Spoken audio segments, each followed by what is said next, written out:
We are live. Okay. So now let's try and call Robin. Yes. Yeah.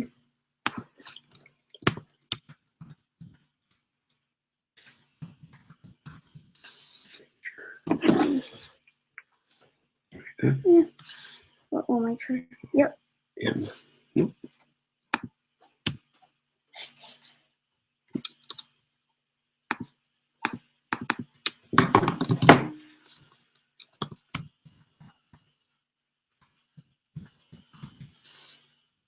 Yep. Awesome.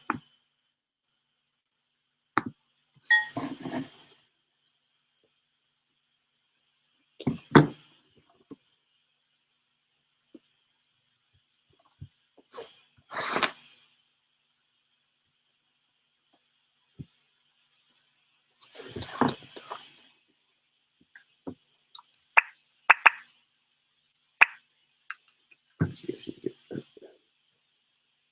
There are a couple of invites.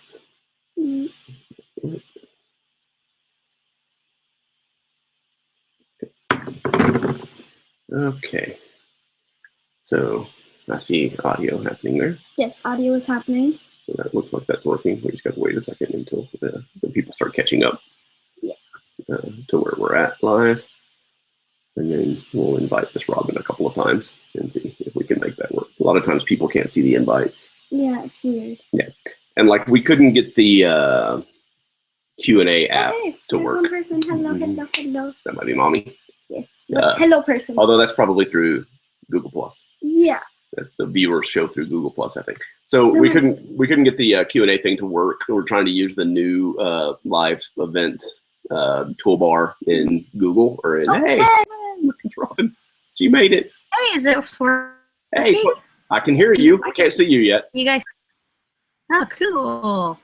You are currently a black screen. There you are. Okay. Oh, there I am in the corner there. Yeah, you're down there. Oh, cool. There we go. There are two people watching through Google Plus and probably.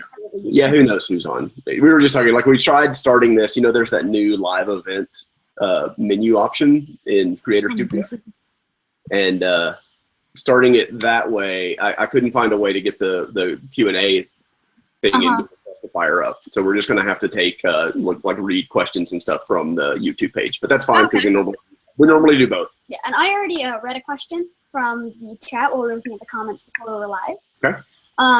So they asked what my favorite Five Nights at Freddy's character is. It's hard to say. I don't know why. Favorite Five Nights at Freddy's character. My favorite Five Nights at Freddy's character is Toy Bonnie. I mean, it's hard for me to be afraid of their jump scare. They are too adorable. Why? Why? It's so Toy Bonnie because she's adorable? I'm going to refer to them as they because it's a genderless robot. Okay. But it's cute, and I can't be afraid of it, and that makes it good. But the adorableness is what you like about Toy Bonnie. Yeah, I mean, they don't really have personalities or anything else. This says comments for disabled. Wait, what? Well, it has that thing, which you think is a chat. We'll see if that loads. Yeah, we're just trying to figure out how we're going to get interaction with people on this one. We've done this 3 times, and we still can't get it to work. Yeah, it's always a nightmare. I couldn't figure it out last time because I was on a phone too, so it was very confusing. It's never a nice, clean, click a couple of buttons and the process starts and you're all good. Yes, and I was like at Mommy and Grace's house too, so it was just very odd. It was a lot going on all at once. So I think I'll go back to starting it the old way because I know how to turn the Q&A on if I go the old way. But for some reason now the comments aren't even showing up in the on the YouTube video. Oh, okay. Let me reload it and see if I can get it. Yeah, okay. Times, so you still draw the comments. My internet. These are generally a lot more fun if people can interact with you. At least you got one question.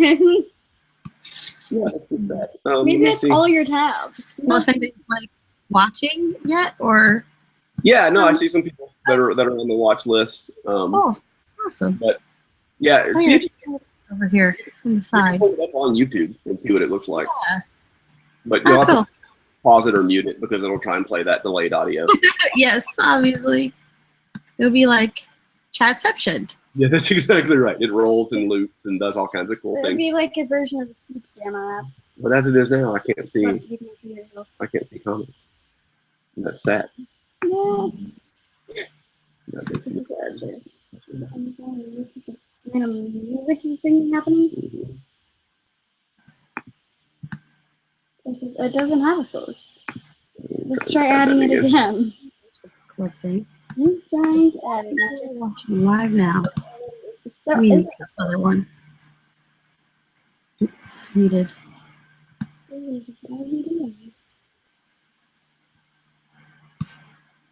I have some dolls to hang out here in the background. Oh, awesome. You grab your doll, Krista. Where are they? to add stuff. They always hang out over there behind me on my couch. Aha, I have one too. Be funny. Oh, yeah, you found a creepy porcelain doll to hang out. And It's pretty good, I think. Actually, yeah, it's not bad looking. She does look really like she could be the queen because she's got that Victorian dress look going on. She's got kind of the curly hair happening. Yeah, totally. what? Hold on. We got Mommy's helping by bringing in a separate audio stream. Maybe we can review questions. Oh, yay! We got All right. questions. So, We got them. Except they're It's so weird. I just can see myself on. so now Mommy's computer shows the feed of questions. Can you hold her, please? oh, okay. Where's the track? Her legs won't work. She won't sit. Oh, all right, so we can kind of see. We'll have to see if we have to reload to update those things. There we go. Yeah, so Kitsy with a new name. Asking Saint Darko says hi and says hi, Miss Robin. Hi. Kitsy's always coming to the feed really well. All right, cool. So let's talk about the book a little bit. Yes. Swap thing. Here we go. Let's update everybody on Doll Bones by Holly Black, and I'm pretty sure. Like I can't even remember where I found this for sure. I was digging around looking for a book from the book club. Holly is going to be at. But she is going to be at NerdCon, and that may be. I was looking into the authors that were going to be at NerdCon, looking at their books, and when I saw this and saw that it was a Newbery winner, that may be where I grabbed it the first time. I thought you said that your friend recommended it. But I can't remember. There's so many books flying around. She also she wrote the Spiderwick Chronicles. Spiderwick. Thank you so much. She co-wrote. co-wrote Spiderwick, Yeah. which are really awesome, which is really good, which may make it into a book club at some point down the road. I haven't read those. Yeah, they're really good. They're definitely entertaining. And like this book was a lot better than I expected it to be, I think, from my side. And there were, like I talked about in my review a little bit, like there were some issues that I had potentially with it a little bit, but I think part of it is just because I'm not the target audience for the book necessarily. Well, you're not like that age. Yeah, I'm not the age, right? And so Presley's closer, and so it was interesting with Presley doing the review because she kind of got to talk about, like, she didn't have the same questions that I had about the motivations of the characters and like the reasons they acted the way that they were going to act. And so I definitely thought that like sometimes they moved from one scene to the next scene really quickly without kind of a ton of rationale. Well, I think they're trying to. I think she wrote it that way because like the characters are trying to move fast and get back within a couple of days, within like a day. Yeah, there's no doubt, right? But like, there's one of my favorite things in writing and in books is when you have to convince a character to do something they don't want to do. Like those conversations. Those conversations are really interesting to me, like how you can motivate someone to go against like their own best interest or like what they want to be doing or their fear or whatever it is. And so like having these conversations where you convince someone to take that action is always a really interesting part of a book to me. I love those exchanges, and they sort of short-circuited those here a little bit. And like I said, a lot of it may be because they're kids and they really want to please each other, and so they're having some internal turmoil about going along on this mission and doing these things. Knew that someone was going to grow up at some point. Yeah, they may be their last hurrah and stuff. And so some of that was kind of explained, but it still felt like, especially like Alice, who you had this, they kept talking about how much trouble Alice was going to get in and how strict her home life was and what kind of problems there were there. And like, she clearly didn't want to be there through a lot of the journey, right? Mm-hmm. And I didn't have quite enough kind of behind that for me. Yeah, I didn't have like her, convincing her to go was the only thing maybe that kind of missed me a little bit. But Presley didn't have as much of an issue with that. Did you notice any of that, Robin, when you read it?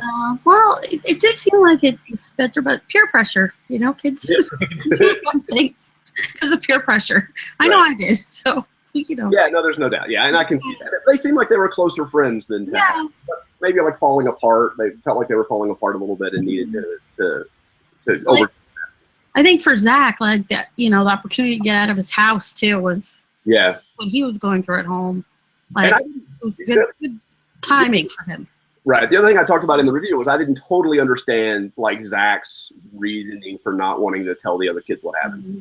See, and I totally got that though. I think I compared it in my review to like, in Harry Potter when Harry starts getting all angsty and teenagery, and he doesn't tell any of his friends about like the dreams he's having about Voldemort. He keeps stuff inside, and I kind of thought that's what Zach was doing too, is keeping it in and repressing it all, and I don't know, maybe they let it. Maybe it wasn't so much that he kept it in; it's that they sort of let it go easier than I expected. Yeah, maybe that too. But and I think he scared them a little too when he threatened them. Well, but the other thing she explained that I thought was really good was that it was kind of like they were expecting it a little bit too, right? That they were all sort of expecting one of them was going to grow up and decide not to play anymore at any minute. Mm-hmm. And so when that happened, they were sort of less shocked by it, I think, than they would have been otherwise. And so the other thing, before I talk about the stuff that I really loved about the book, I'll go ahead and throw out my last thing that kind of bothered me a little bit maybe, was like, when you're learning to write and when you're writing and when you're reading a lot of stuff, you get hammered this mantra like show, don't tell, right? And so you always want to show things that convey concepts and instead of telling people about it. And so like I was just talking about with Alice's home life and how strict it was and how much trouble she was going to get into and how afraid she was going to be about an environment, it felt like we were told that a lot throughout the book. And like there wasn't really a good scene that I remember, at least in the beginning of the book, where we saw how strict her home life was. And it made us really feel like the same kind of tension that she felt, other than just kind of being told that she lives in a really strict environment and she's going to get in a ton of trouble. Yeah, well, I kind of did like that. The reason why they might not have shown it is it might have like taken up too much space in the book. Like Holly might have wanted to write about like all these things, and then the book would get too long if it was too much of Alex. No, that's true. I guess she's got to edit. But I also think that kind of telling it makes it seem like less threatening, because even though we're not looking through Alice's perspective, if that were like me, then I would probably be a little bit relieved to actually be out of the house for a little bit, but still kind of scared, but a little bit relieved on the inside. So I think we might have written it to be less like, and as well as less focused on Alice's issues, and more focused on like the Queen and Eleanor and needing to get her there. Yeah. Like, since that is like the whole thing about the book is getting Eleanor to her grave. Right. I think that, and it's intertwined, other like issues for everyone is intertwined really well. And I think there would be a lot more of it if it was written from Alice's perspective. Yeah, so I think that POV is a big part of it, right? So it was kind of largely Zach's POV, and so you can't really see inside Alice's head and what she's thinking and what's going on. So he's more talking about what he knows than, you are moving or jumping POVs and seeing it from Alice's point of view at her house at the beginning of the book. Yeah. I can totally see that.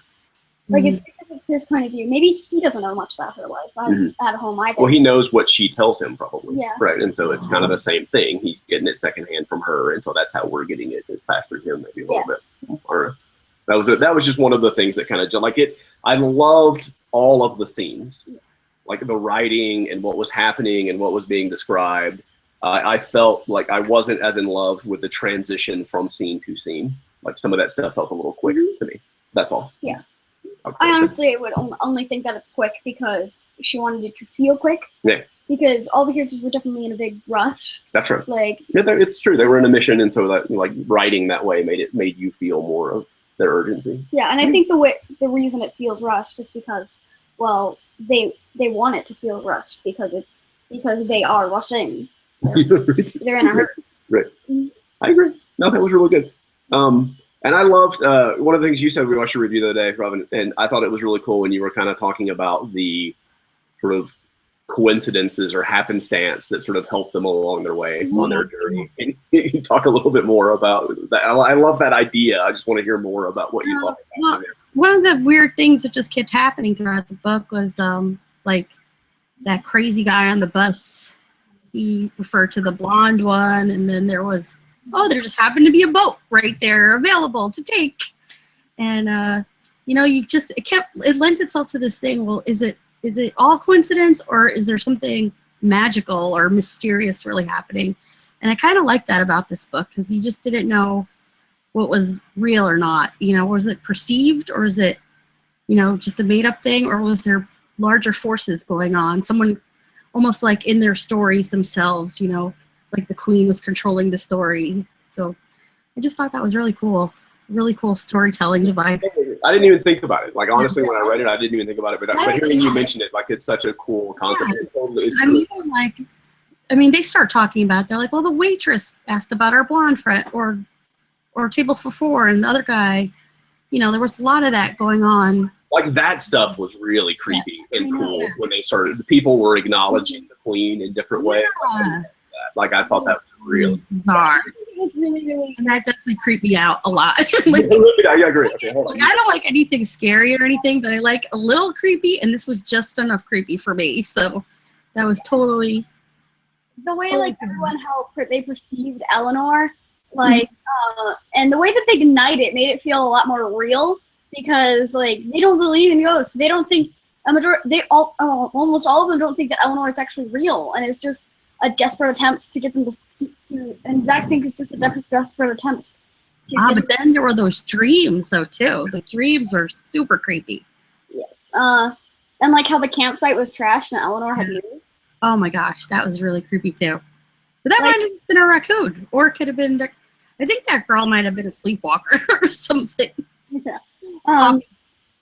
And it's just really interesting. And I think most of the reasons why there were many conveniences is not because it's writing tricks to try and get it to hit the target audience's minds better. I think it might be because she wanted it to feel like Eleanor was kind of helping them in their journey to get her back to her grave. Mm-hmm. Sorry. Yeah, I did love them. I don't know, this is maybe terrible to say, right? But I love that they stole that boat. Oh, that was great. That was. It really were like, well, what it was, and they were in a corner. They couldn't go anywhere else, and how did they spend all their money buying a boat, and how are they going to sail it? And they became real pirates, right? Mm-hmm. They were really pirates at that point, which is awesome. I thought it was cool, though, they even, because you're like, how, if I just found a boat, I would not know what to do with it. I don't know anything about sailing, but they actually explained that they were so into their characters that, they actually researched sailing so that he would, have it for their game. I thought that was really cool. But they still had, the differences between that research and they were LARPing pretty much, they were really like LARPers, and that's just really cool. I like that. That's dedication to your play. It was good that they didn't just jump on it and it all worked. Right? No, yeah, and then they fell in at one point, and they had enough to kind of know what was going on. Yeah. Honestly, I think it's kind of funny considering the conveniences. It seemed like Eleanor was trying to kind of help them on their way to get to her grave. But then sometimes she just it seems like she just gets totally mad and just throws, and it's just nope, I'm not going to give you conveniences. This is going to be entirely inconvenient. You got to want it. Yeah. Right. Yeah, and one of the things I talked about in the review too that I really dug was sort of from the outside looking in, reading it, the adventure was kind of small. It was kind of the appropriate scale for these kids, and it's not Percy Jackson going into the underworld and the Empire State Building and traveling across the entire country to try and find these things, right? It's like 2 bus stops away from their house, right? Yeah, and it's not like they're going to Canada and all sorts of random places. I loved that. I thought that was so clever that in their mind, what a huge journey this is and huge adventure it is. But, it's being described as literally an hour on a bus to get away. But for their age, it's such a big thing to be doing. And I really like how their characters are diverse, but not so diverse to make it feel like a super duper huge crazy fantasy adventure. Like they're all like they're like really close to each other. They're like a couple of bus, like you said, like an hour away on a bus. So the characters are very diverse in personality, but not like too diverse and looks like there's no elves running around and stuff like that. Right. It was like a very human and very real. Like this totally could have happened, right? Yeah. Like not in some of the other ways. Like Robin talked about in her review that there were 2 girls and a guy. Yeah. And like I really like that about this book. It's always the reverse. Sorry. No, go ahead. Yeah. Oh yeah, no, it's always the reverse in a lot of stories. It's usually, you know, Ron, Hermione, and Harry, or something, or Grover, Annabeth, and Percy. Like it's always 2 guys and a girl, and the girl's the one who gets them out of trouble and is clever and knows all these things. But this was a different dynamic, and that was cool because you really don't see that a lot, and especially a lot of 10, 11-year-old boys probably aren't hanging out with 2 girls. It's just it's not a typical combination. I really like that. I thought that was very cool. Yeah, I did too. Can you think of another book that you like that has that same dynamic? I mean, I can think of a book that I really liked that had 3 kind of dumb boys and a really clever girl, but but that's the thing, right? That's the trope, right? It's a bunch of guys and the clever girl that helps them do things, right?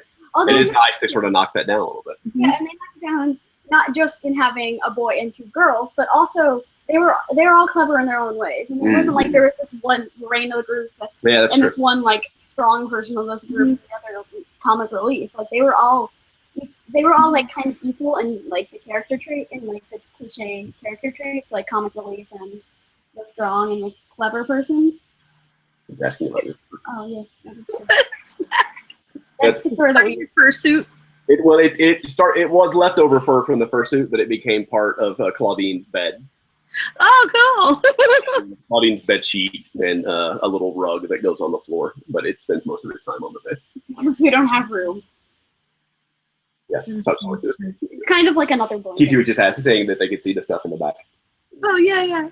Oh, and the Chewbacca plushie? Where's the Chewbacca plushie? Let's see that. That's fine. Okay. Oh. We're going to go today and buy some craft supplies, and we're going to do a Star Wars craft for tomorrow. Oh, awesome! Craft Monday is going to be a really cool little Star Wars craft out of Bonnie Burton's book. So her craft book is awesome. Yeah. Very cool. I can't wait to see what you guys do. If we can get all this stuff together and pull it off and make it a day, we'll be happy. Oh, yeah. Nice. So are you going like midnight movie for the next movie? I'm gonna try. It would be really awesome. Do the whole experience? Yeah, I might try to go even to Times Square on Thursday. Oh, wow. This week. That's a big deal. Yeah, it's gonna be fun.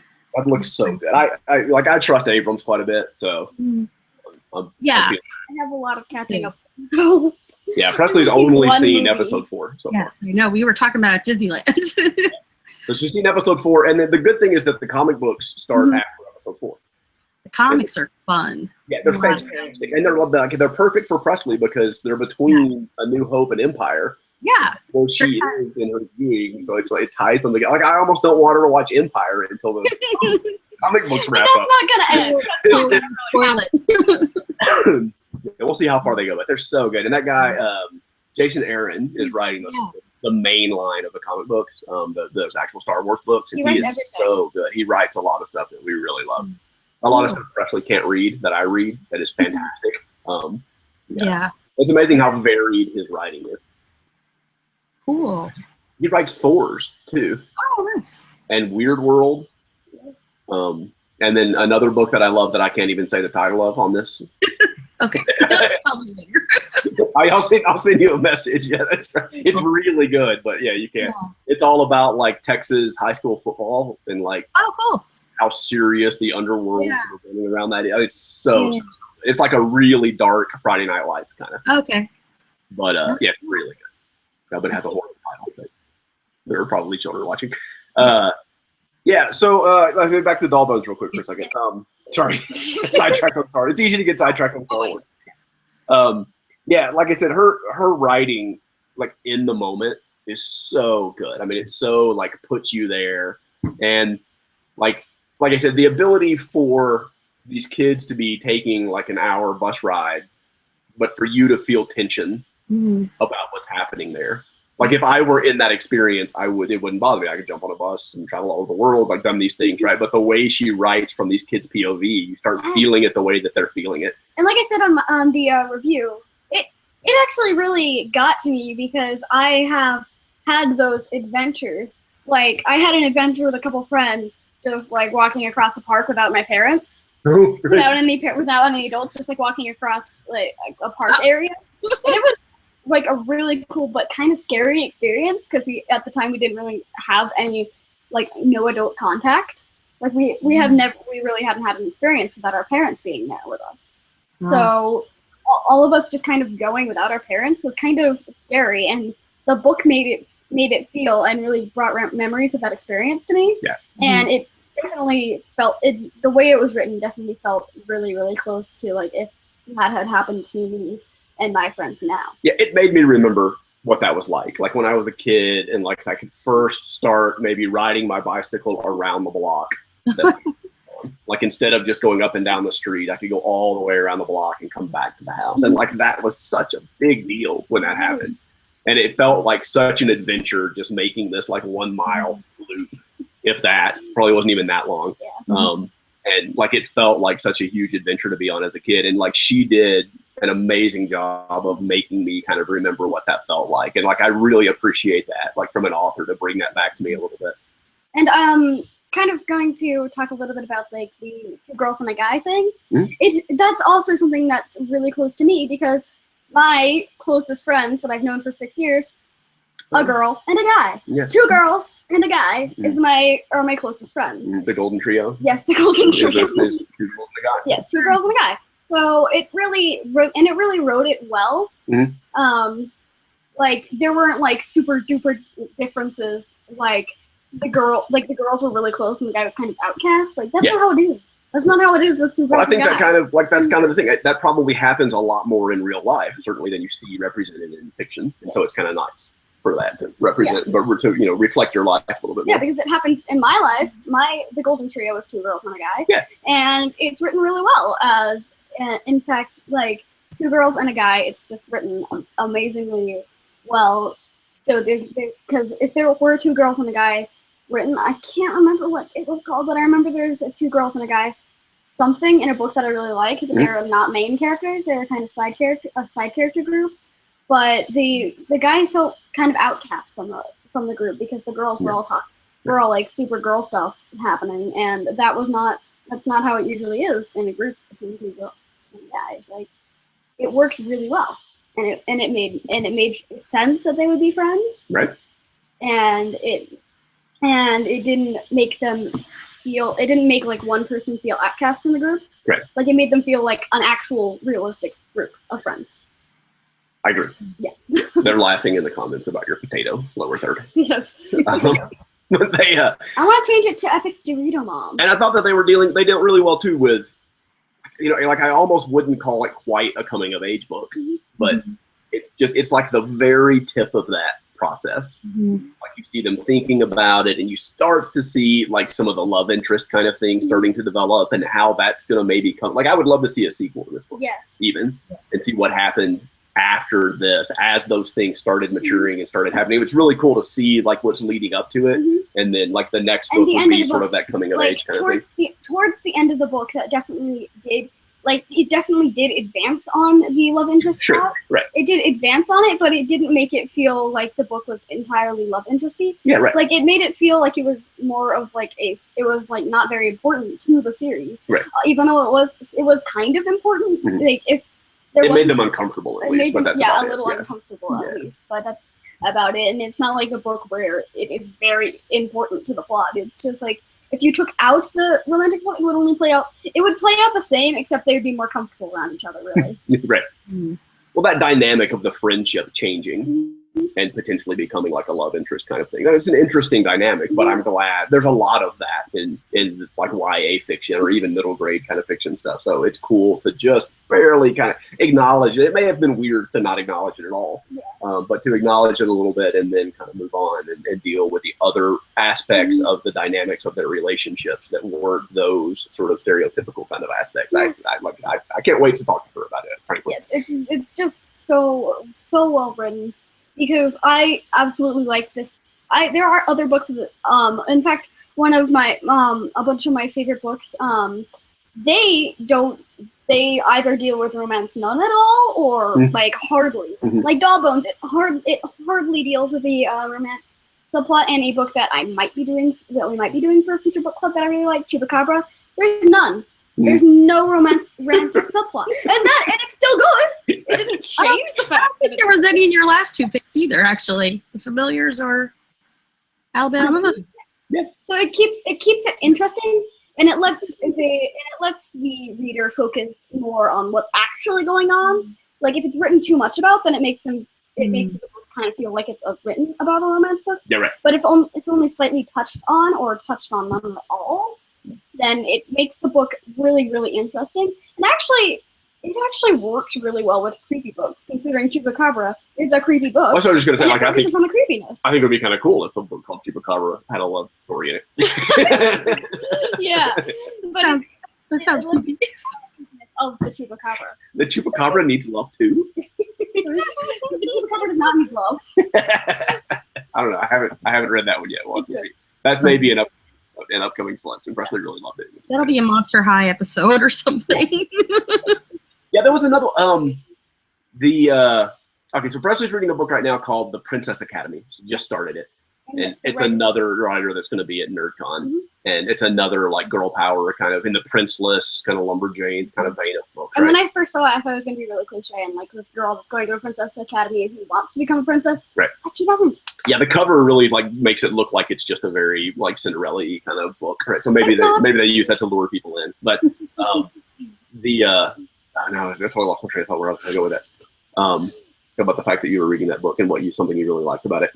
I mean, what I liked about it is it wasn't super duper cliche girly, right. And they didn't want to go. And I didn't talk to you about this, but they literally do explain very diverse body types in the book. Cool. Like they explain the main character being very slim and not allowed to work in the quarry, the quarry because she's super duper tiny. But then they also explain like this really muscular, tough person, if you've watched Steven Universe, basically a Jasper body type. Okay. So like they've explained with the different characters several different body types, which as well as several different personalities, but they were still friends. Yeah. And it made it feel very real. Like it's very real that there would be a few runts in this village that's quarry based, and as well as a few like people that work in a quarry all the time.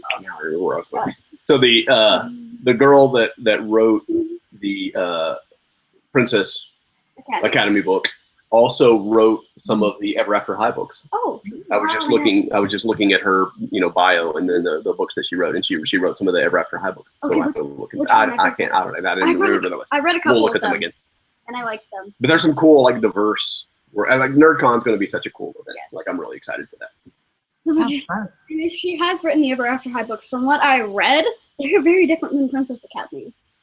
Yeah, I think that's probably true. Yeah. Yeah, and I think they're going to. I think like the thing that sold me on NerdCon is they're going to do like tabletop role play gaming with these authors, and so you get to like hang out at a table and play D&D with wrote Dragon Riders of Pern. It'd be pretty cool. That's going to be the person that wrote Dragon Riders of Pern is a girl. Yeah, the girl that wrote Dragon Riders. Yeah, so now somehow the conversation in the thread moved from potatoes to Doritos.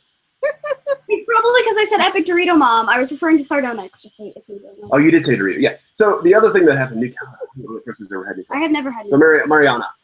So I'll tell you a cool story. So our cat, who's around here somewhere, Domino is his name. I think it's called Domino's. He gets called lots of stuff. He gets called Tiki the Squishy Snowman from me a lot. Tiki the Squishy Snowman.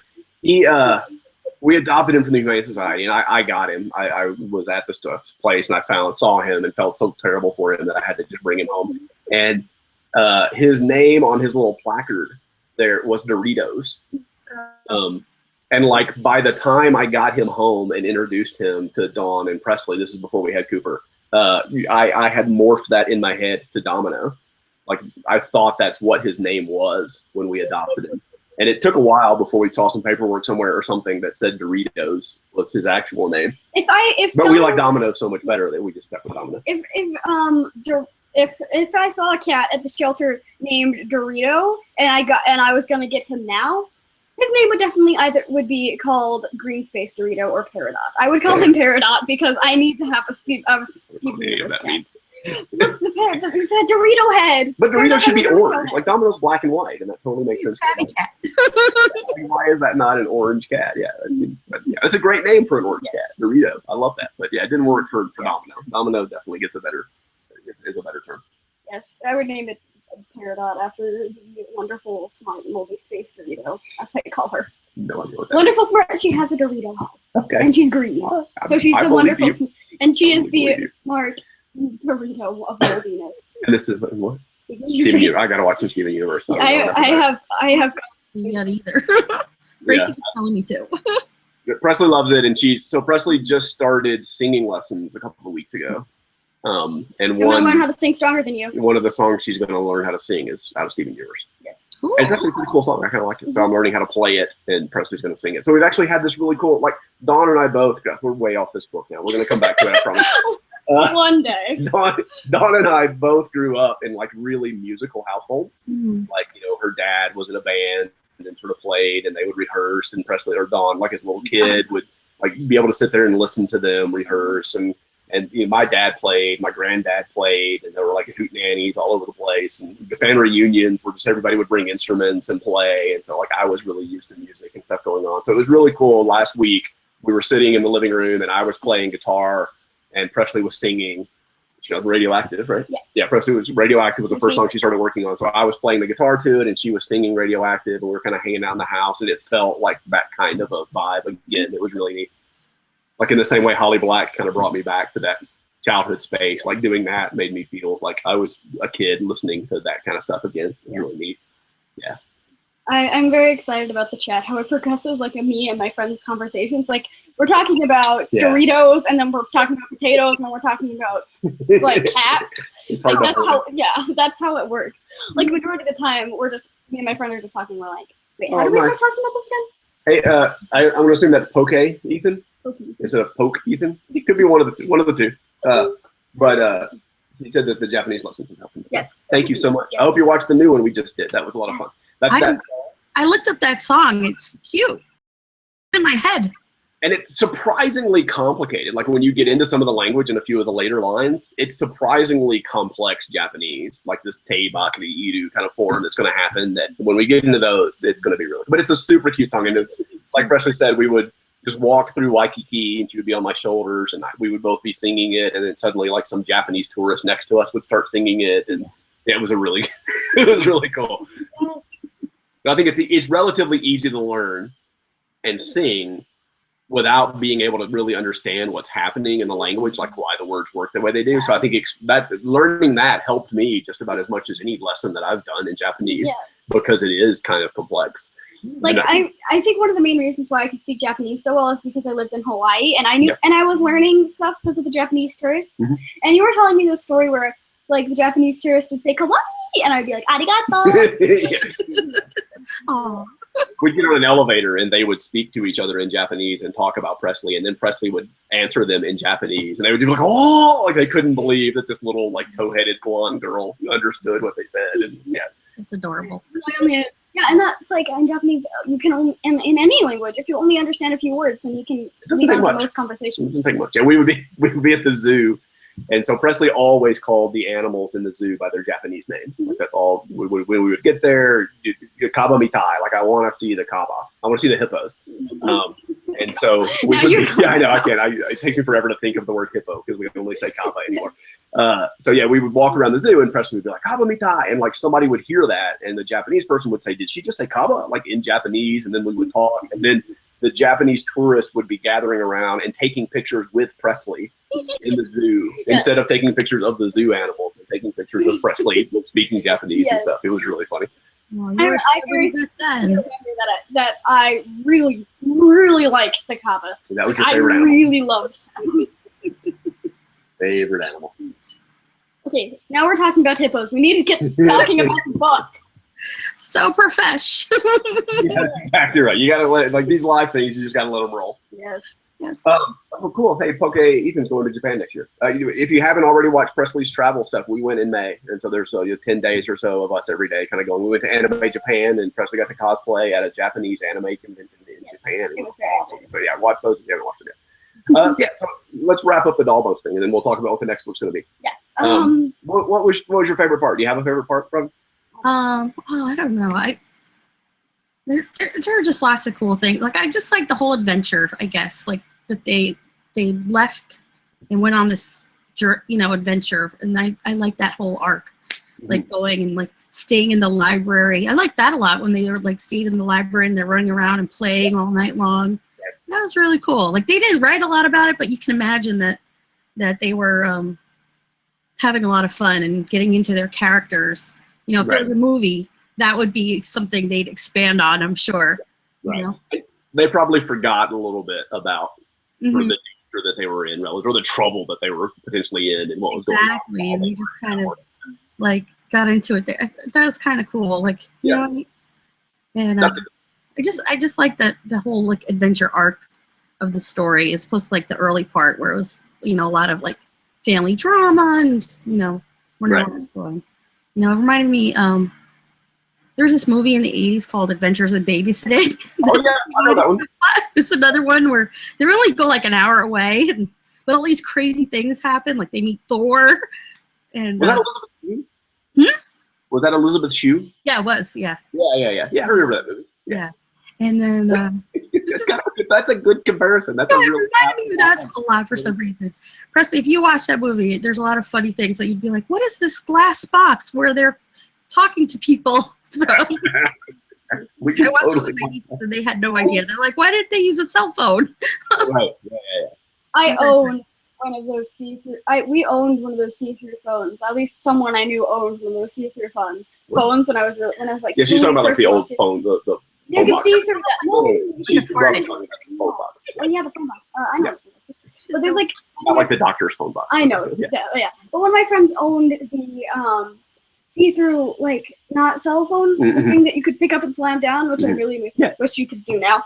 Instead of violently pressing the hang up button, slam.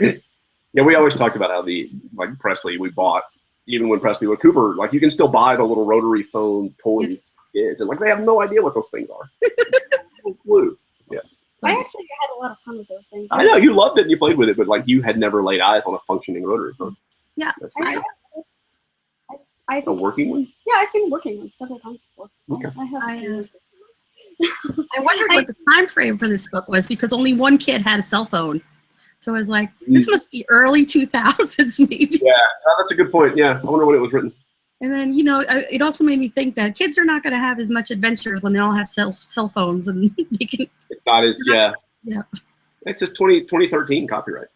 Yeah. Stand By Me would not have happened if they had cell phones. That's true. It was in the 2000s, and maybe it was. But maybe they did that. And they weren't allowed to have one. Yeah, not a lot of kids can't have one, right? But like, everybody does, but it just seems more and more that younger and younger kids are having phones and devices, and I just find that interesting. That's right. That's a good point too. But the no Goonies, right? Yeah. The library part was one of my favorite. Was one of my favorite parts because there was that. We did post we're gonna post a family vlog. I don't know if we've already posted it. Like my first day of school. Yeah, it's already up. Okay, good. Once me and my friend were after school, where we're kind of just allowed to walk around the playgrounds a little bit.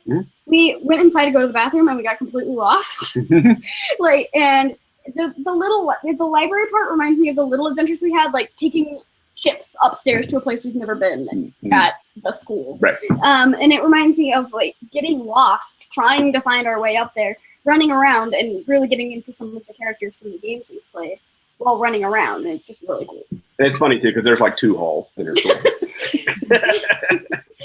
Where she's getting lost, and there's like a T of a hallway. No, but there's the upstairs area that's confusing. I've never been there. I know. Like, wouldn't you just want to go live in a library I think that would be awesome. I love books, and you guys love books, so it's just an awesome place to like crash for the night, I think, too. I agree. Like, seriously, once my mom was, I'm like, I need to go to the library now. I'm out of books, and I have a pile like this big. like that big, and I was like, I'm out of books. And she's like, no, you're not. You have a giant pile next to your bed. I'm like, I know, but I'm going to finish those within the next few weeks, so I need more. I need more. I must always own possessions of our library card being full of 24/7. Yeah, it's crazy. We have never 60, 70 books at the house at any given time from the library. Yeah. Yeah, I think I really loved when like I said when they took the boat. Like for me, like the story kind of took a turn there. Like it became real. Like their adventure sort of changed into a different place when they took that boat. And now, like looking back on it and thinking about it the way you talked about it, about how things kind of were set up for them potentially, and like some of these things were just kind of falling into place, and it was meant to be. That's even cooler. Like I just think that they took that chance and were willing to do. You weren't here when I talked about that, but I said that it was. But I was talking when it was just me up here, like that. I thought it was kind of Eleanor trying to help. Right. But she was probably not like liking them. She's just like, get me to my grave already. Here's the boat. Now go. Maybe the sequel will be them getting arrested for stealing the boat and having to do the child camp. It'll be like Alabama Moon all over again. Yes, Alice won't be in it at all because she'll be grounded for life. And nobody hears from her anymore. Yeah, the authorities would decide that her punishment would be worse at home, so they let her go. Yeah. Oh no! And then it's got to be like the really. Well, then it's gonna be, and then oh my gosh, then it's gonna be really awkward.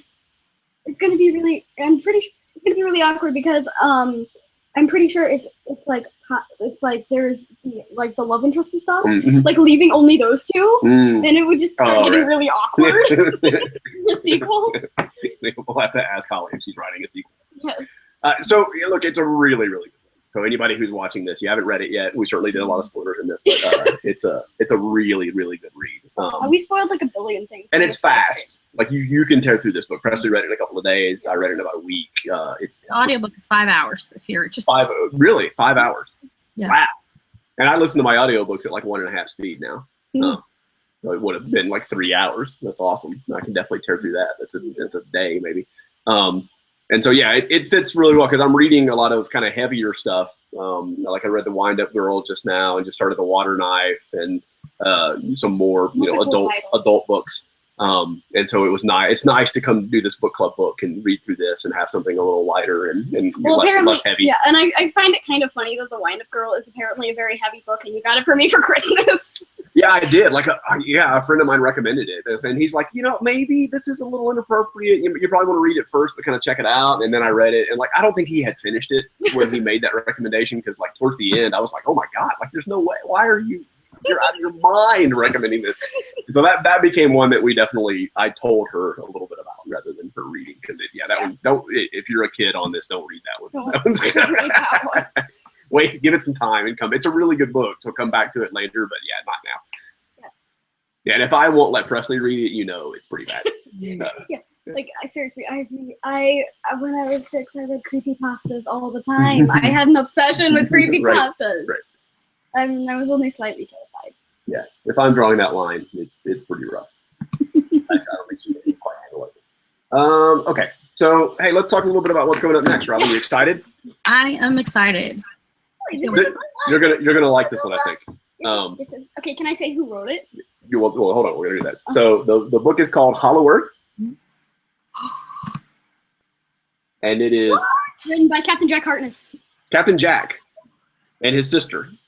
I've heard of that. Co-wrote this one, and Presley just finished it. I haven't read it yet. Oh, look at that, nice. So Captain Jack is going to be at Salt Lake City Comic-Con in a couple of weeks, and so we're going to get to meet him. And Presley's going to get her empty child photo with the first person that was actually in that episode. So that's going to be super exciting. That's awesome. And we're gonna try and get an interview. I'm not sure if it's going to work out or not, but we're going to give it a shot. But so and it was his first episode. And it was his first episode too, Captain Jack. It was his first episode. That's right. And so Hollow Earth. Presley read it. It's very good. Have you read it yet? Yes. No, it's actually on my to-read list, so that's awesome. I've been wanting to check that out. Presley, you want to give us a quick synopsis? Nothing spoilery, just a real high level. Quick synopsis. Okay, I can do it with this one. Okay. It's a good book when I can give a high level synopsis of it. Right. There are these twins, and they're so these twins. there's twins. I'm not going That's fine. to There's say their twins. names. Right. Yeah, twins, and they have this power that they can draw things and make it come to life, as well as draw themselves into like paintings. So, and they have to learn about their powers. So, and it's a very hero's journey-ish thing. Except it throws a twist on it. Is they already know about their powers, and they already know about this. They kind of already know about this magical world that they're in. So it throws a twist on the hero's journey, but still keeping it very close to the hero's journey. And it is really well written and amazing, and I very much enjoy. Yeah, it looks a little like a Patronus there on the cover. That's not a Patronus. I'm just saying it looks a little like a Patronus. It does look like a Patronus. It is It looks like Harry's Patronus with wings. And also his dad. And his dad's. We spoiled Harry Potter like twice in this one. Yeah, if you haven't read Harry Potter by now, sorry. Yeah, I can't help you with not spoiling Harry Potter. Yeah. Yeah, so it sounds really good. And I'm like really intrigued that he wrote, and like the things, do you know much about him, John Barrowman? Kind of. I follow him a lot on social media, so. Do you really? Like, I was amazed. Like, I was blown away that he's like a song and dance man, and like. Oh yeah. He has like albums of like Broadway songs and stuff. Yeah, I listened to him sing. He's very much talented. Mandy on. Oh, it's funny. Yeah, he's got a cover of Mandy that's really good. Like he's like, I can't wait to meet him now and talk to him because I had no idea that he did all of those things. One of my coworkers runs a big fan club, the Barrowman fan club. So. Oh really? Okay. Yeah, I'll check it out. Now I'm trying to track his people down. Under the links. Yeah, I'm trying to track his people down and have some conversations about if we can get an interview done. Well, I forgot that he was a song. He has so many talents. He's a writer and actor and. He does. Yeah, he's very multi-talented. But he's an amazing writer. So probably like first week of October, we'll come back and do reviews and live events. If I got to look, because NerdCon is right around that time, so we'll schedule the event coming up pretty soon. But I think that's going to be a good one. I'm looking forward to reading that book too. I've already demanded like 3 times that I get the second and third. Yeah, she definitely wants to already read. It's a 3-book series, so she wants to read the next ones already. It might not actually. Well, it has 3 books out. There might be more. Yeah, I think it's possible. Yeah. I don't know. I haven't read the 3rd one yet. We'll see if it kind of wraps it up. All right, let's hit a couple of comments real quick. Yes, we need to answer some questions on us. So we got Q&A for some zombie. a bunch of stuff. All right. Okay, so definitely watch Soul Eater. Lots of Soul Eater. That's a good one. Yes. We love Soul Eater. Ooh, questions remind me of something that I will talk about after we answer. All right, talk about it. We haven't watched the other one. Oh, that is not an anime. I know. Well, Jinja Dindetsu. Oh no, it's. I'm pretty sure. I mean, I've heard about it before. It might actually be an anime, but it we haven't watched reminds me. Oh no, it is an anime. Jinja Dindetsu Leaf is a fan anime thing from one of my favorite artists. I've been watching them go through her old art and it's amazing. Not Kiwi. Kiwi is my favorite artist, but a different one. Yeah, Presley. This is weird. Like Presley started watching The Walking Dead with me when it first came on. But I was like 4, so I don't remember it. Yeah, should have remembered about it. We so Presley's mom and I both have done film production stuff in our past, and so like I did a lot of special effects makeup and work like that, and so. From a very young age, I was teaching Presley how that stuff worked, and so we would watch these sort of horror movie kind of things, and she would be able to say, "Oh, that guy's laying under the table," and blah blah blah blah blah. And this is how they hooked that up and how they made that happen. And so, Walking Dead was a really good example of that. So we used to watch that and talk about how they did the effects. Wasn't it Walking Dead that got like the How to Kill a Zombie stuff? You got that from? Yeah, I'll talk about that while you read the chat. No, it was like the zombie survival guide. No. Like the game that we played, How to Kill Fictional Monsters. Oh, maybe. I'll talk about that while you read the chat and try and find some interesting questions. All right, go ahead. So when I was very, very not actually 6, which is the go-to age for everything, I was like 4 maybe. I don't know why, but I always talk about even numbers as my age. But I was 4 probably, right? Sorry, something like that. 4 about, and I knew how to kill lots of fictional monsters, so we would play this game that's like how that you would name like a fictional monster, like how to kill a werewolf, and I'd be like, with a silver bullet, with anything made out of silver, like a silver table. That is something I very specifically remember talking about, a silver table. You would always say if you had a silver table, you could throw it at him. There's like zombies, like, I don't remember how it was zombies, and like vampires. Frankenstein's monster, vampires. Yeah. And yes, we referred to it as Frankenstein's monster, and it was still one of my biggest pet peeves when people call it Frankenstein. Yeah, Yeah, so that was one of her first games that we used to play. Is I would name a monster, and she would name the classic way of killing that monster. I don't think silver tables are a classic way of killing. Yeah, I grew up on horror, so I was the kid that like maybe pre-high school even like my room had just covered with posters from horror movies, like old B horror movies and stuff. Like I so love that stuff. Why are there horror movies of bees? Bees are cinnamon buns that are too cute to the Yeah, B is being generous for most of the posters I had, I would say. Bees. Yeah, it's being awfully nice for the quality of a lot of those films. Cool. No, I think we're kind of caught up. Oh, okay. Yeah. My favorite doll. Right now my favorite doll that I own is a tie. I haven't looked at all the dolls, but my favorite dolls that I own, Scarus Claudine and Shibuya Dracula. It's a tie between those two. Those two are really pretty. So somebody asked about Attack on Titan. How do you kill a Titan? That's a good one. That didn't exist when we were playing the game, but now how do you kill a Titan? Go like this with next. Yeah. Basically, how to kill a Titan? Become Mikasa. Right. Yeah, the nape of their neck, right? That's what we do. Yeah. So on the comment, like Poke, I'm going to call you Poke because I don't want to call you Poke. So Poke, what do you think about the live action Titan movie? You think it's going to be good or do you think it's going to be bad? And have you watched Death Note, the anime, and seen the live action Death Note? That's on. It's on Crunchyroll right now. We saw it when we were in Japan. Yeah. It's on Crunchyroll. That was really cool and looking. It's horrible. It's cool looking. It's so bad. But it looks cool. And I'm really afraid Attack on Titan live action is going to be the same. Well, it looks cool. The effects were nice. I guess the storyline isn't at all close to Death Note, but I haven't seen any. Like I've seen some Death Note and not the live action movie. So, but it looks cool. What's the MC2 dolls? You know what that means? I only can think about is MC squared. Okay, minifigure collector. What do you mean by the MC2 dolls? Oh yeah, it's a new line that's out. I think there's like a TV series or something on Netflix. Wait, say that again? There's like some kind of, I think that there's like a doll series out, MC Squared. Oh, they're like smart girls. They're like, some of them have like chemistry sets or I think I saw something. They have cool looking eyeballs because I saw some that looked. They had a science fair line that I was. Those are the ones I think. I think there's a series on Netflix though too. How do I not know about this? That sounds awesome. I mean, they had cool looking eyes and they had a science fair stuff, so it was. Yeah. Thank you very much. It's Allie. We found us from Allie, or he or she found us from Allie, and that we're a nice family. Or they. Right. Sorry, I don't want to pigeonhole people with their pronouns. Presley's like the pronoun police now. Yes, I officially am very upset at anyone that has. Well, then I would be upset at myself. This is our life. Yes. Yeah. I'm just like seriously, all the time. Like people are like, "Is Presley a boy or a girl?" And I'm like, you did not include the other ones. What is Presley's gender? Please do ask that because that is not like is it a boy or a girl or a demigirl or neither or a boy or demigirl. Yeah, I want to I don't know.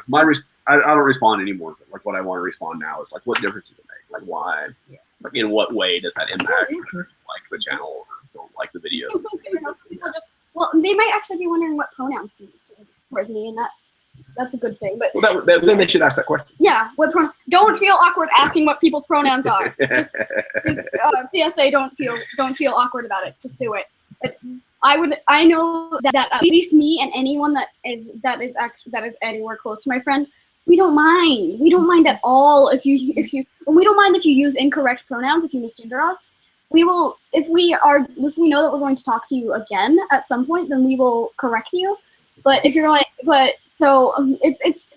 me being misgendered has come to the point where we don't usually even say anything other. But.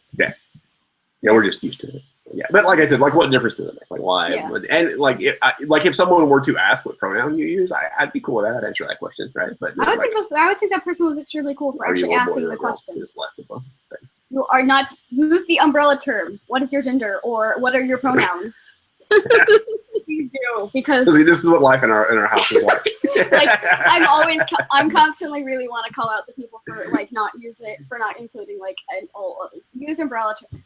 Use umbrella terms for asking what my pronouns are. Please ask what my pronouns are, or ask what gender I am, and I won't be like you're forgetting other people.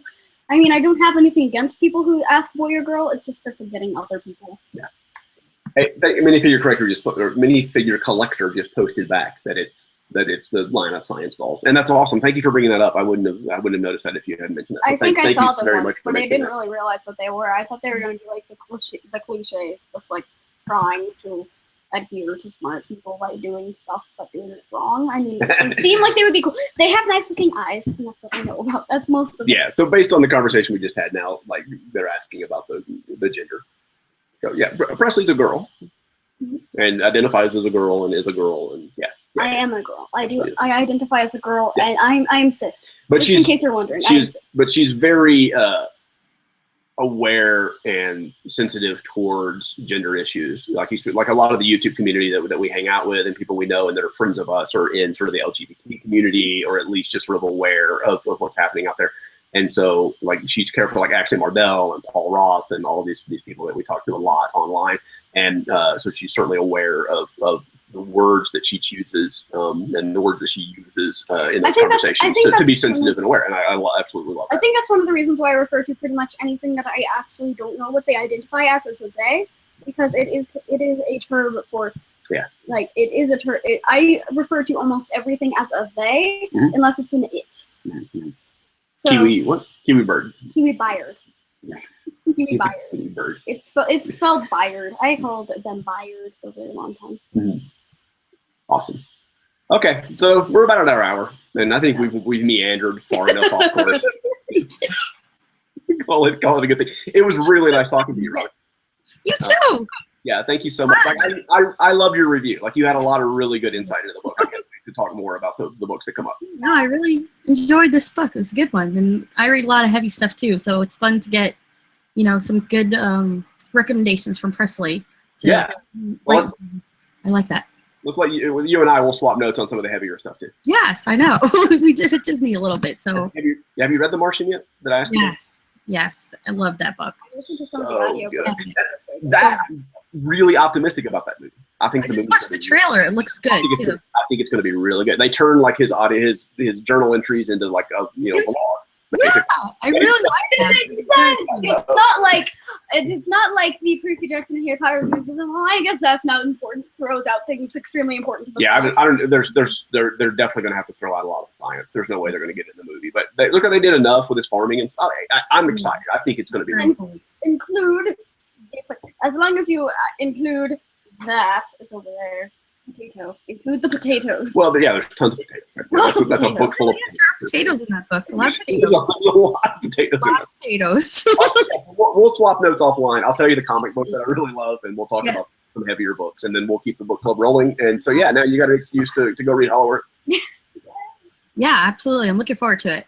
Cool. It's very awesome. And Hollow Earth is one of the I have these really weird terms because my imagination is very, very vivid in most books. Uh-huh. It is one of those books where I've actually had this character from another book, and the way I envision them can be kind of used as another character with some slight differences. And it's really, really interesting the way that like good books can make you think of characters as characters that you don't have to reimagine them, because that makes books harder for me because I have to reimagine. Right. I have to come up with these new characters. Who this new person is. It's kind of a cool concept. Like you've got one person that just goes through all the books that you've ever read. That's kind of neat. I'd like that. Yeah. Well, so it's kind of happened. It has at least happened in one character from Chupacabra. Her name is Yvonne. I think that's how you pronounce it. Yvonne. Yeah, Yvonne. Yvonne can be applied to a character in Hollow Earth. Cool. Like her looks. They look the same. Yeah, we didn't play our game. Like next time we do one of these events together, we'll play the game that we like to play, where everybody kind of talks about how they pictured the characters, because it's always interesting to hear differences in the way that people pictured people. And even though especially if I don't know why, but if there's a character on the cover, and if I look at I usually don't pay attention to the cover when I read books. So after I read the book, I'm like, I look at the cover, which has the two main characters on it. I'm like, that's Zach, and then who's that? Who's that? That's always funny. Like Matt, and I'm like, oh, I imagine them wrong. Like after you've read a book, you look at the cover and you can't pick out who's who on the cover because you pictured them so different. I hate movie cover books when they use like the movie poster because it ruins it for me. I heard the funniest thing. I can't remember where I heard it the other day. Copies. Somebody from a bookstore was talking about, like, somebody was walking through and looking at the new books that were out, and somebody said, "Hey, Johnny Depp's in this book." No, he's not. Johnny Depp is not in the book. Oh, that's brilliant. Like, that's so funny. That is so funny. Yeah. I mean, it seems like it would be a funny joke, but if they meant it, it's like, no, he's not in the book. But it would be a funny joke, like, especially if you're like occasionally I recommend books and to my friends, and I imagine them like very closely. I'm like, there's like the guy that looks kind of like Gary Oldman is in this one, and they're like, who in the world are you talking about? That's awesome. Okay, let's wrap up. Let's get out of here. Yeah, Cooper's upstairs, Mariana. We'll bring him down next time and let him chat and hang out a little bit. But there's Cooper's in today's vlog that we just posted. We went to Jump Street yesterday and we did some trampoline. Cooper ran around with trampolines and stuff. So you get a good dose of Cooper today in the video. Cool. Okay. Thank you again, Robin. Yes, we'll talk to you really soon. Thank you guys. This is super fun. And we'll keep responding to the comments. Robin, take a look if you want to. Feel free to respond to any of the comments that are in there. People keep commenting. Let us know, and we'll go in and respond. And we'll see you everybody later. Thanks, everybody. Bye. Bye, guys.